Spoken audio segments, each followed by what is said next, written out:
नमस्कार जी, good morning. सीधा सौदा के आज के थर्सडे वीकली ऑप्शन एक्सपायरी के दिन के एडिशन में आप सबका स्वागत है। बढ़िया रिलीफ थी भाई साहब, 8 दिन के बैक टू बैक पेन से हमने थोड़ा सा रिकवरी का मन बनाया था। आज थोड़ा सा, लेकिन उसके बाद फिर से पस्त होने के इंडिकेशंस आने लगे। फिर ऐसा SG50 सिंगापुर से जो क्यूज दे रहा है वो 1/3% से अब ज्यादा के दबाव के साथ हम शुरुआत करेंगे। तो कल के उस रिलीफ के बाद फर्दर लेग्स हैं कि नहीं, फर्दर मोमेंटम है कि नहीं, उस पर फिर से क्वेश्चन मार्क लग गया। यार ऐसे बिहेवियर यूएस का भी था, बीच में कभी भी रिलीफ आई यूएस मार्केट में वो इक्वली स्ट्रॉन्ग सेलिंग के साथ देखा हमने, ऊपर पे टिक नहीं पाए थे बाकी के साथ। तो वैसे ही हम एम्यूलेट करेंगे नहीं करेंगे, ये क्वेश्चन मार्क है। खैर एक्सपायरी है आज, तो खैर देखते हैं कैसा बिहेवियर रहेगा। क्यूज बता देता हूँ। यूएस में कल डाउ तो एकदम फ्लैट बंद और वो एकदम दिन भर भी उसी फ्लैट लाइन के ऊपर नीचे ही घूमता रहा। नैस्डैक में पेन था, S&P दबाव में था, प्लस आज सुबह के फ्यूचर्स पस्ती पड़े हुए आपको नजर आएंगे। और हमारे लिए क्यू है इक्विटीज की, छोड़ दीजिए क्योंकि इक्विटीज एरेटिक रहते हैं।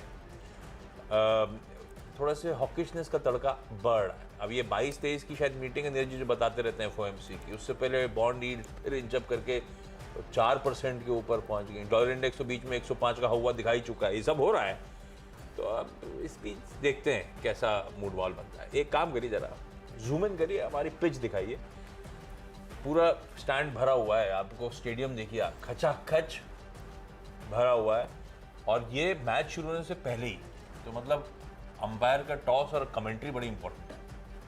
सब पहले आके बैठ, ये लोग ऐसी हल्ला क्यों नहीं मचा रहे हैं? नहीं इनसे बोल रहे हैं। जैसे आपने टेनिस खेलते, लॉन टेनिस में बोल देता रेफरी साइलेंस प्लीज, तो silence.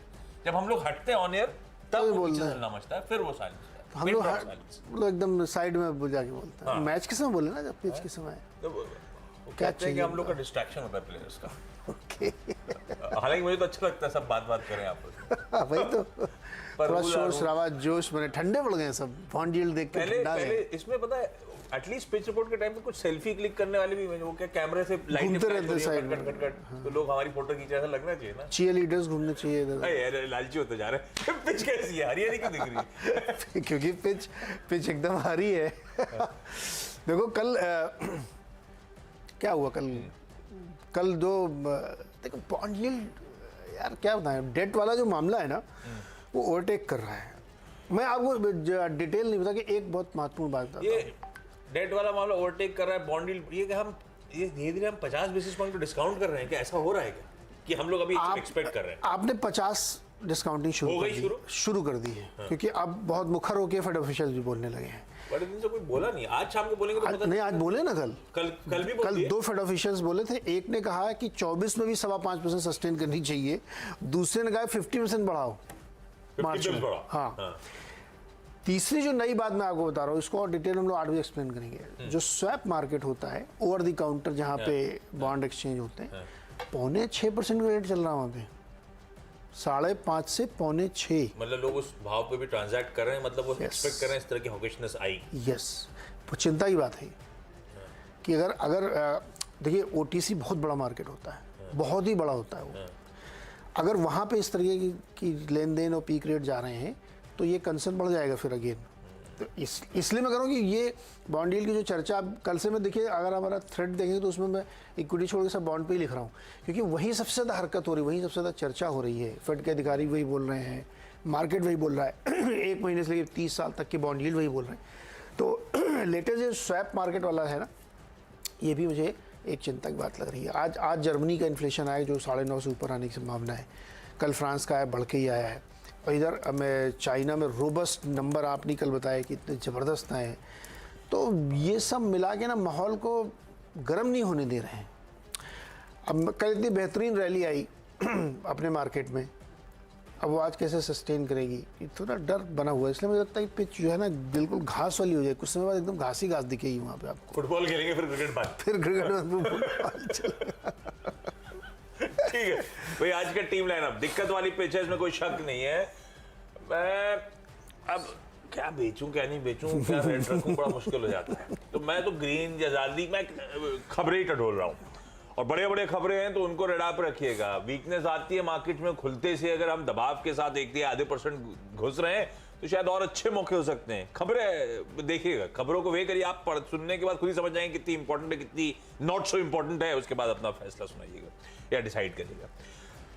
HAL, Hindustan aeronautics limited, पहले तो खबर आई बाजार बंद होने के बाद कि 10 मार्च को यानी कि नेक्स्ट फ्राइडे को इस कंपनी की बोर्ड मीट है, इंटरिम डिविडेंड पे विचार कर रहे हैं। मैंने कहा छोड़ो, HAL अपने डिविडेंड डोल आउट के लिए तो जाना जाता नहीं है, तो छोड़ दिया था। उसके बाद फिर दूसरी खबर आ गई कि भाई कैबिनेट ने, कल कैबिनेट मीट थी, वेडनेसडे था, तो कैबिनेट ने दरअसल डिफेंस परचेजेस के मंजूरी दी है। वो इंटरेस्टिंग था। कैबिनेट ने 70 HTT-40 basic trainer aircraft, HTT मतलब हिंदुस्तान टर्बो ट्रेनर, वो ट्रेनर एयरक्राफ्ट की परचेज को मंजूरी दी है। इन लोगों से खरीदे जाएंगे 70, कुल खर्च करेंगे 6,828 करोड़ रुपए। अगले 6 सालों में ये ट्रेनर एयरक्राफ्ट HAL से प्रोक्योर किए जाएंगे। तो ये बहुत बढ़िया खबर, ग्रीन रख दिया स्टॉक को। दूसरा स्टॉक फिर, क्योंकि कैबिनेट ने परचेजेस को मंजूरी दी, मैंने स्ट्रेस किया था, तो दूसरा जो खरीदारी करने का कॉल लिया गया है वो भारत फोर्ज के लिए अच्छी खबर। भारत फोर्ज, आपको याद होगा कुछ समय पहले, मुझे याद पड़ता है हैदराबाद था जहां पर रिपोर्टर्स को बुलाया गया था। बाबा कल्याणी और अमित कल्याणी दोनों एक आर्टिलरी गन के सामने फोटो खिंचवाई थी। फोटो अब थी तो पूरे देश में हर जगह छपा था वो, मुझे लगता है उसी गन के लिए 307 बोलूंगा तो टाटा 307 लग रहा है, लेकिन 307 यूनिट खरीदे जाएंगे। Advanced towed artillery gun system, मतलब वो 3 टन 2 टन गाड़ियों के साथ कनेक्ट करके वो जो गन को ले जाया जाता है, वो वाली गाड़ियां, वो वाली गन जो हैं वो भारत फोर्ज से, इनके पास वैसे व्हीकल माउंटेड गन्स भी हैं, पर इस समय वो टोड जो एडवांस आर्टिलरी गन सिस्टम्स हैं वो खरीदने की तैयारी हो रही है, जिसे हम चाइना और पाकिस्तान, हमारे बढ़िया से जो नेबर्स है, उस बॉर्डर्स पे हम लोग लगाएंगे उनके स्वागत के लिए। तो ये अच्छी खबर है भाई भारत फोर्ज के लिए। भारत फोर्ज ने वैसे धीरे धीरे, हम कुछ दिन पहले लगातार मेंशन कर रहे हैं कैसे भारत फोर्ज अपने सारे डिफेंस ऑपरेशंस को कंसोलिडेट कर रहा है, हर जगह से एक यूनिट पे बना रहा है। मुझे लगता है बढ़िया तैयारी कुछ हो रही है, अब उस पर ज्यादा नहीं जाते, रखिए इसको रडार पे।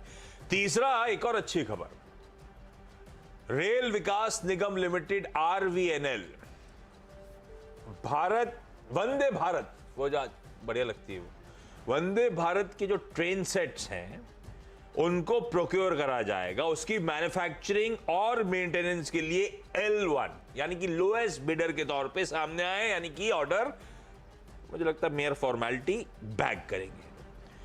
200 ट्रेन सेट्स प्रोक्योर करे जाएंगे, 120 करोड़ रुपए का एक ट्रेन सेट आता है, गुना कर लीजिए। इस तरह का तगड़ा ऑर्डर इनको मिलता हुआ, कितना हुआ, 12 to 24, 24,000 करोड़ रुपए का ऑर्डर होता है। पूरी एक ट्रेन 120 करोड़ की, 120 करोड़, 200 ट्रेनें, बहुत महंगी आती है ट्रेनें। मुझे लगा सस्ती 120 करोड़ कुछ नहीं है। सस्ती है क्या? हाँ, मुझे तो और महंगी लग रही थी। हमें इज्जत करनी चाहिए, आप हम लोग मग्गा कर ले जाते हैं, ये गलत बात है। वंदे भारत में मग्गा नहीं मिलेगा। मैं गया नहीं, लेकिन मैं भी गया नहीं, अंदाजे से बता रहा हूँ। मग्गा तो होगा, मग्गी नहीं, मग्गा कैसे होगा यार? ये ऑर्डर मिला, पर इसमें एक चीज, एक कैच है। 26,000 करोड़, क्या 24,000 करोड़ कैलकुलेशन करा था मैंने। इसमें ये JV है, 3 पार्टी JV है, जिसमें RVNL का 25% ही है, ये ध्यान रखिए। पर बहुत बढ़िया खबर आती हुई, इसको ग्रीन में दिया। ओके, हाँ, ये डिस्क्रिप्शन से याद आया, आजकल बहुत टाइम से तो अपन छुट्टी मारे नहीं अपन लोग, तो पता नहीं है, लेकिन आजकल ट्रेन में क्या है, ऑटोमेटिक डोर क्लोजिंग है। हाँ, वंदे तो भारत। आप अपने अपन का आदत थी तो अपन उधर के जाते थे स्टेशन में, चाय वाय पीने, ये करने, ना, अब नहीं। वो मैगजीन खरीदने। उसमें सुना है कि लोग ऐसे निकल के पजामे में लौट के आए, तो आदत नहीं थी, बंद हो जाता है। बंद नहीं होता, ट्रेन चली भी जाती है, रेलवे पुलिस आपका सामान उतरवाती है। मेरे ख्याल में ये राजधानी में भी हो गया। मैं सुमित बहुत ट्रेन से पूछूंगा उनसे कि अभी ऑटोमेटिक डोर जैसे मेट्रो में होता है ना, वैसे ही तो इसलिए, और इतने कम समय के लिए होते कि आप उतरिए मत, और कोई चढ़ाने वाला आदमी आपको आता नहीं, चलो हम सामान रखवा दें, फंस गए।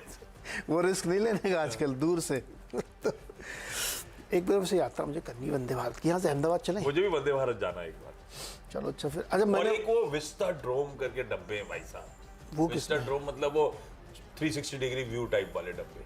अरे वाह, मैंने बैठा तो नहीं, लेकिन मैंने देखी है मुंबई सेंट्रल में खड़े हुए वंदे भारत। मैंने तो देखी, सेंट्रल में नहीं, फोटो सॉरी, देखी। CST में देखी थी। बड़ी खूबसूरत ट्रेन थी, आगे की तो हवाई जहाज जैसा मुझे इंजन याद लगा हुआ। पड़ता है, अब हम लोग बहते जा रहे हैं। एक जमाने में सिर्फ ब्रिक रेड कलर के डब्बे होते थे, जब उसके बाद ब्लू आए थे ना, इतने बढ़िया लगते थे आंखों को देख, सिर्फ कलर बदला था, याद है, ब्लू कलर के ब्रिक रेड बदले थे। आज अब वंदे भारत को तो चाम ही अलग हो गया। खैर, डायरेक्टर साहब बोल रहे हैं जल्दी जल्दी करें। हाँ रे, मैं एक मिनट कर देता हूँ। मैं मेरी टीम बदली नहीं है, कल वाली है एकदम। मैं अभी भी बहुत बुलिश नहीं हूँ। मुझे लगता है कि बैंक और IT शेयर प्रदर्शन में आने चाहिए। तो वही कल वाले मैं अगेन रिपीट करता हूँ, एक्सिस, ICICI और HDFC बैंक, मुझे अभी भी लगता है इसमें दबाव रहेगा। हालांकि आज अभी एक्सिस बैंक में 1200 रुपये तक के टारगेट आ गए। बहुत सारी ब्रोकरेज हाउस के जो मान रहे हैं कि सिटी वाले के बाद काफ़ी फ़ायदा होगा, लेकिन जो परिस्थिति बनती जा रही है ना बॉन्ड मार्केट की और जो इक्विटी की, उससे मुझे कॉन्फिडेंस नहीं आ रहा। तो ये 3 बैंक मुझे लगता है कि यहाँ पे प्रेशर में रहेंगे। एक तो रेट हाइक ऑन कार्ड है, केयर रेटिंग भी कह रहा है, और दूसरा जिस तरीके से बॉन्ड की वजह से ग्रोथ स्टॉक पे दबाव है, RBI पे प्रेशर है, वो मुझे लगता है कि कंसर्न। 3 बैंक रेड में। बजाज फिनसर्व को ग्रीन रखा। इन्होंने पहले तो अपडेट दिया था कि 2 होली ओन सब्सिडीज खड़ी करी हैं, Bajaj Finserv mutual fund trustee और बजाज फिनसर्व एसेट मैनेजमेंट। दरअसल म्यूचुअल फंड कारोबार शुरू करने के लिए इन लोगों को, आपको याद होगा, 2021 अगस्त में इन प्रिंसिपल अप्रूवल मिला था सेबी से एक म्यूचुअल फंड स्पॉन्सर करने के लिए। अब सेबी ने कल सर्टिफिकेट ऑफ रजिस्ट्रेशन ग्रांट कर दिया है इनको, मतलब है बेसिकली बिल्कुल तैयारी MF कारोबार में उतरने की, ग्रीन रख दिया। जब ये ग्रीन रखने की कल शाम को खबर आई, तो कल के एक लार्ज ट्रेड में हरक्यूलिस हॉइस्ट, सब बजाज एंटिटीज हैं, उनके बीच इंटर प्रोमोटर ट्रांसफर्स हुए। हरक्यूलिस हॉइस्ट ने 1,85,000 शेयर्स बजाज फिनसर्व के कल खरीदे हैं। आज बजाज फिनसर्व के लिए पॉजिटिव खबर आई है, तो मैंने कहा हरक्यूलिस हॉइस्ट ने जिसने कल ही माल लिया है, ग्रीन रख देता हूं, और कोई रीजन नहीं है, तो इसे ग्रीन रख के चल रहा हूं आज के ट्रेडिंग सेशन में। और क्विकली एक और डिलीवरी, कल बड़ा लार्ज ट्रेड होना था, वो क्या नाम था, SVF डोरबेल नाम के शेयर होल्डर ने माल छोड़ा, 2,80,00,000। SVF मतलब सॉफ्ट बैंक की होल्डिंग कंपनी है, केमन आइलैंड्स बेस्ड। खरीदने वालों की तांता लगा हुआ था, मैं लिख भी नहीं पाया ट्विटर पे, तो मैंने सारे इमेजेस स्क्रीनशॉट करके डाले। बहुत सारे इंटरेस्टिंग फंड्स ने चेक इन करा। कल हम लोग चर्चा कर रहे थे कैसे न्यू एज कंपनीज में खूब माल छोड़ रहे हैं पुराने इन्वेस्टर्स और हाथों हाथ ले रहे हैं नए इन्वेस्टर्स। कल वो प्योरली विजिबल था डिलीवरी में। अब आज हरा रहेगा नहीं पता मुझे, लेकिन इस तरह के स्टॉक्स को पे रखिए। डिलीवरी में कल बहुत मार्की लोग चेक इन करें। ओके, अगले 3 स्टॉक हमारे जो है वो IT वाले, ये भी रिपीट है, इन्फी, HCL टेक, विप्रो, ये सब में भी मुझे लगता है कि आज दबाव रहना चाहिए, क्योंकि माहौल ठीक नहीं है। तो इस पे भी ग्रीन में, और आगे जाते हुए ना ये सब चीज़ें बहुत रीअलाइन होंगी। अभी के परिस्थिति के हिसाब से अर्निंग्स पे क्या इम्पैक्ट आएगा, US में क्या हो रहा है। हालांकि कल सेल्स फोर्स के नतीजे काफ़ी अच्छे आए हैं, लेकिन फिर भी चीज़ें रीअलाइन हो रही है, इसलिए मुझे लगता है ग्लोबल संकेत जो कमज़ोर हैं उसकी वजह से प्रेशर रह सकता है। 6 हो गए, ब्रेक ले लेंगे। ब्रेक के उस पर बचे हुए 4 स्टॉक्स। यस, स्वागत है एक बार आपसे आपका, और अगले 4 स्टॉक जल्दी बताते हैं क्योंकि समय कम है। स्टार हेल्थ, इसमें UBS की रिपोर्ट आई, उन्होंने सेल की रेटिंग दी है, 660 का उनका टारगेट था, उसको घटा के उन्होंने 525 कर दिया है। उनका मानना है कि गाइडेंस वगैरह जो दी गई हैं 20% प्रीमियम ग्रोथ होगी मिड टर्म में, लेकिन ये बहुत चैलेंजिंग टाइम इनके लिए होगा। 8वां स्टॉक है MCX का, और MCX में मॉर्गन स्टैनली की रिपोर्ट है जो अंडर परफॉर्म की रेटिंग है, टारगेट 1125। उनका कहना है कि एवरेज डेली ट्रेडेड वॉल्यूम, जो मतलब रोज़ ट्रेड होता है उसका वॉल्यूम जो है की ड्राइवर है कंपनी प्रॉफिट और शेयर के लिए, और फरवरी में ये मात्र 12% मंथ ऑन मंथ ऊपर गया था, जो कि दिक्कत की समस्या है, आगे बढ़ नहीं रहा है ये, तो इसीलिए उन्होंने टारगेट काट दिया इसका।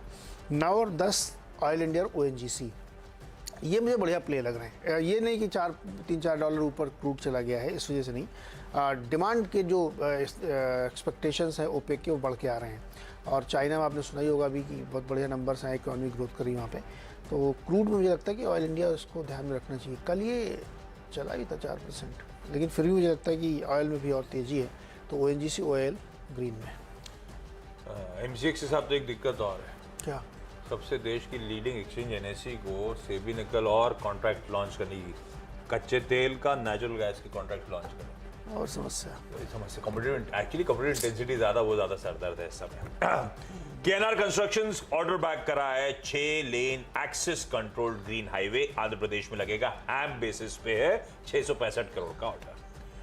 हैप्पीएस्ट माइंड टेक्नोलॉजीज को मैं रेड लेके जा रहा हूं, ये आज फंड रेजिंग पे बोर्ड मीट है एनसीडीज के जरिए। मेरा सामान स्लो है, मुझे लगता है आईटी कंपनीज तो बहुत तगड़ा कैश जनरेट करती हैं, इन्होंने हाल फिलहाल को एक्विजिशन भी नहीं करा है, फिर इनको फंड रेजिंग की जरूरत पड़ रही, एनसीडीज की ये। फिर मैंने ऐसी टटोला, तो लास्ट क्वार्टर में क्वार्टर ऑन क्वार्टर 560 करोड़ की बुक्स में कैश था, वो रिड्यूस होकर केवल 170 करोड़ रुपए हो गया। अब जाते जाते शायद और दिक्कत आ रही है। ये फंड इनको चाहिए क्यों? बोनस नहीं कुछ नहीं पता मुझे, तो पता नहीं क्या लफड़ा है। और मैंने कोई हाल फिलहाल हैप्पीएस्ट माइंड का एक्विजिशन हुआ नहीं है, तो आईटी कंपनी तो अच्छा खासा कैश जनरेट करती है। मैंने रेट रख दिया, खैर मूड भी बिगड़ा हुआ है, तो add to that. Credit access ग्रामीण के लिए अच्छी खबर है, आईटी डिमांड जो असेसमेंट ईयर 2019 के लिए आई थी, वो कर्नाटक हाईकोर्ट ने क्वैश कर दी है भाई साहब, वो रिड्यूस हो गई तगड़े तरीके से। 2333 करोड़ की आईटी डिमांड अब केवल 122 करोड़ रुपए पे आके खड़ी हो गई है, बढ़िया वेलकम रिलीफ। और एक और कंपनी 361 वैम, आईएफएल वेल्थ मैनेजमेंट, नाम बदल गया है, हमारे यहां नहीं बदला है, बदलवा दूंगा आज वो एक्स डेट है स्प्लिट की, 2 रुपए की फेस वैल्यू 1 पे हो जाएगी। बोनस इशू 1 for 1 इनकी एक्स डेट है, यानी कि एक स्टॉक जो 1770 का खड़ा हुआ है, इसको 4 में विभाजित कर दीजिए, आसान शब्दों में 1 का 4 हो जाएगा। देखते हैं आज थोड़ा सा मूव, फर्स्ट पड़ा हुआ स्टॉक है तो मैंने ग्रीन रख दिया आज, क्योंकि छोटा सा ब्रेक के उस पर लौटेंगे तो टीम्स का क्विक रैप अप।